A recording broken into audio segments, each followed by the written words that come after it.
प्रणाम दोस्तों। शिव जी का भजन है गौरा माता कैसे शिव पर लोभा गई हैं, इसी पर है आधारित। जिससे लगे कमेंट में जरूर बताना।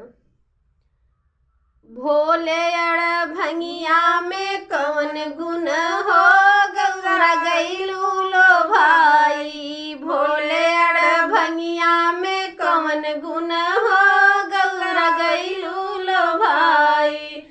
गईलू लो भाई गौरा गईलू लो भाई। गईलू लो भाई गौरा गईलू लो भाई। भोले अड़ भंगिया में कौन गुण हो, गौरा गईलू लो भाई। भोले अड़ भंगिया में कौन गुण हो, गौरा गईलू लो भाई।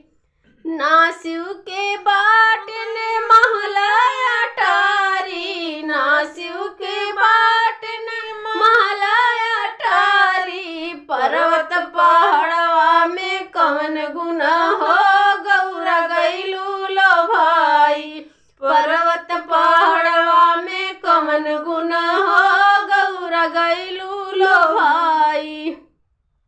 भोले अड़ भंगिया में कौन गुण हो, गौरा गईलू लो भाई। भोले अड़ भंगिया में कौन गुण हो, गौरा गईलू लो भाई। ना भोले के बाटी माई बहिनिया, ना भोले के बाटी माई बहिनिया। भूतिया डैनिया में कौन गुण हो, गौरा गईलू लो भाई। भूतिया डैनिया में कौन गुण हो, गौरा गईलू लो भाई। भोले अड़ भंगिया में कौन गुण हो, गौरा गईलू लो भाई।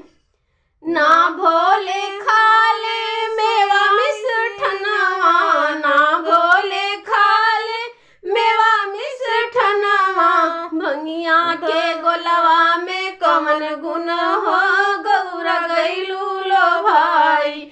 भंगिया के गोलवा में कौन गुण हो, गौरा गईलू लो भाई। भोले अड़ भंगिया में कौन गुण हो, गौरा गईलू लो भाई।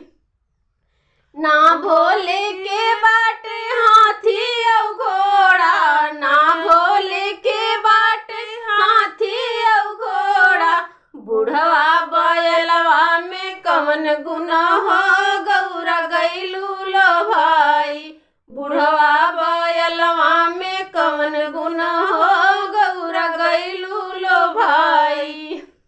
ना भोले के बाटे सोने के गहनवा, ना भोले के बाटे सोने के गहनवा। बिछुआ तो तैया में कौन गुण हो, गौरा गईलू लो भाई।